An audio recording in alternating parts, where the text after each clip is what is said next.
This is the course at the top of the screen, ArchiCAD Fundamentals, of what my intention is for today or this week. So what I'd like to do is to cover an introduction to the templates and the workspace. What are they? In ArchiCAD, the template is a lot of the background information that defines how we work, or the information we've already got available to us, so we don't need to necessarily start from scratch. Although I'd suggest that the standard template is too complicated. And a lot of the time that makes what we do in ArchiCAD, if we're not familiar with ArchiCAD, a little bit confusing. And so the first thing we're going to do is to actually get rid of a lot of the template information and start from scratch to simplify our template and then to build that back up over a bit of time. So our first day today, we're not going to spend a lot of time on design. I don't want to spend too much time on design in this class because it will sort of take away from what we're trying to do in ArchiCAD. So I will be getting you to do some drawings, but I don't want us to all go in different directions, and I don't want to make it a very heavy design course. That's not its intention. This is really a technical course using the tool of ArchiCAD. The way I describe it often is that ArchiCAD is a tool. Just like if you're a carpenter, you have a nail gun. A nail gun is still a tool like a hammer is a tool. It's just a little bit smarter than a hammer. And so ArchiCAD is a tool that we can use for anything, for a lot of different applications. I'm trained as an architect. I teach building designers. I teach interior designers. You can design furniture with ArchiCAD. Not particularly well. It's a little bit limited, but you could. You can use ArchiCAD as a construction manager. You can use it to do some types of graphic design, some types of illustration. So ArchiCAD can do a lot of different things. It's a CAD program, and ArchiCAD is also a BIM program. So CAD being computer-aided drafting. Some people would call that computer-aided design. For a long time I would say ArchiCAD's not really, or CAD's not really a design tool. And that's partly because that was the way I was taught.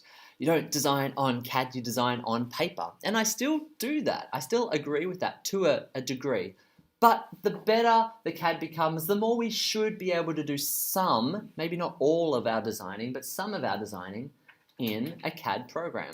ArchiCAD tries to get us to work in 3 dimensions, but we're looking at a flat screen, which means it's not actually 3 dimensions. It's a two-dimension representation of 3 dimensions. So it's hard to work. It's hard to manipulate. So that's why you get a lot of designers, a lot of architects, a lot of interior designers say design on paper. It's fluid, that relationship between hand. Some would say, well, design with a model. Frank Gehry, build models, and then he will do what? He'll get a computer program that will scan that 3-dimensional model and turn that into a CAD program or a CAD file. So we can do a whole lot of different things. Some people just don't want to go anywhere near CAD. Maybe it's a bit of an education or a learning or a fear or an uncertainty. And I want to help you if you feel that way sometimes. I've worked with a lot of people that just get a bit scared of CAD, and I understand that. I've been using it for a very long time, and so there's some things that I take for granted, a little bit like driving a car. Thankfully, I haven't had to teach my children yet how to drive cars. But I remember when I was learning how to drive, people would say, just do that. But it wasn't as easy as just doing that. Now, those things after a while become intuitive. I'll do things in ArchiCAD and I won't even remember that I'm doing it. So I have to sometimes slow down to teach it better, because otherwise I'll skip over ideas. And for that same reason, sometimes when I'm teaching, I won't show you the fastest way of doing it. One of those would be keyboard shortcuts. So if you're really fast, and I've watched some amazing videos of people using keyboard shortcuts for all different programs, and they're amazingly fast.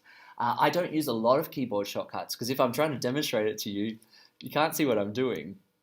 And that makes it a little bit tricky. So generally, I'll show you the longer process of going through the menus to find these, but I'll also show you where they are. And when we get to the commands, I'll show you what those keyboard shortcuts were.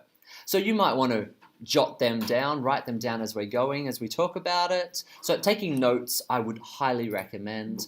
I will try to generally teach in a way that I demonstrate. So I'll show you an example of what I want you to do on the board, and I'll try to keep it fairly short.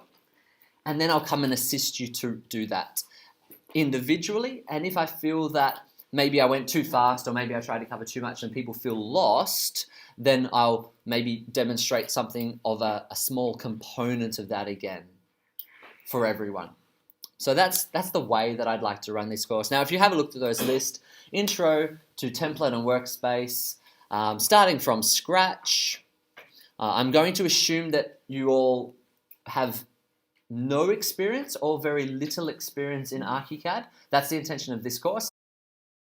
Creating a conceptual design template and workspace. So like I said, ArchiCAD has a standard template, but it's not very good for conceptual design. So how could we maybe adjust what we see? So the template is the information we've already got available to us, and the workspace is the way we interact with our screen, the menus and the palettes that are available to us.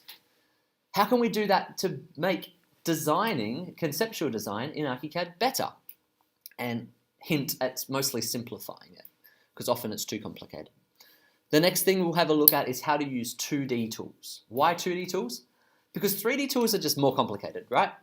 A 3D tool in ArchiCAD is a slab, a wall, a beam, a column, and then we can add in other things which are effectively libraries like doors and windows and furniture. There are 3D tools, but they have all these other settings. They have hundreds or thousands of settings inside each tool, which means before you can draw a wall, you have to decide how tall it's going to be, where it's going to sit in three-dimensional space, how thick it's going to be, what its composition or building materials or surface materials are. There's too many questions. So to make it simple, we can start with drawing a line. A line has a layer, it has a color, which is a pen, and it has a line type. But that's it. There's not that much more that we have to think about when we're talking about lines. And so we'll start with some 2D tools. So if you're not familiar with ArchiCAD, we can draw some simple shapes. And then once you're a bit more comfortable and confident with those 2D tools, we'll jump into the 3D tools. And we'll see that effectively a 3D tool is an extension of a two-dimensional tool, just with more settings. We're going to create saved views. So in ArchiCAD, we work in a project map. We then go to a view map, which is a saved view.